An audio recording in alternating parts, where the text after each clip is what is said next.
जी राम जी। सरकार जी राम जी के नाम पर घुटने टेकेगी क्या? यह बहुत बड़ा सवाल है। क्या वाकई नरेंद्र मोदी की सरकार वो एक बार फिर से घुटने टेकेगी, फिर से पीछे हटेगी, फिर से सरकार बैकफुट पर जाती हुई नजर आएगी? यह बहुत बड़ा सवाल है। क्या वाकई सरकार ने बहुत बड़ा फैसला और बहुत गलत फैसला ले लिया?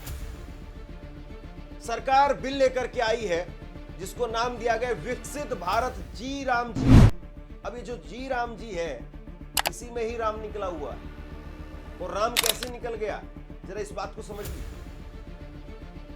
राम निकलने का मतलब यह है, गांव देहात की भाषा में कहे जाते हैं कि इसका तो राम निकल गया, मतलब इसके प्राण निकल गए, ये कहा जाता है गांव देहात की भाषा में। तो कैसे इस बिल को लाने के पीछे सरकार इस बिल का जो मूल है, यानी जो मनरेगा के जरिए लोगों को नौकरी मिलती थी, काम मिलता था, उसी को कैसे खींच रही है, कैसे घटा रही है, इस चीज को जरा गौर से समझिए।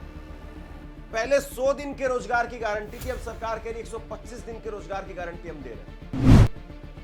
लेकिन आपके सामने अगर मैं आंकड़े रख दूं तो आप हैरान रह जाएंगे कि भैया ये तो पूरी तरह से आंखों में धूल झोंकने वाली बात है। लेकिन अब तो विपक्ष के नेता कह रहे हैं कि भैया ये इसी रफ्तार से चलते रहे तो गांधी जी की तस्वीर को भी हटा देंगे, गांधी जी की फोटो को भी हटा देंगे।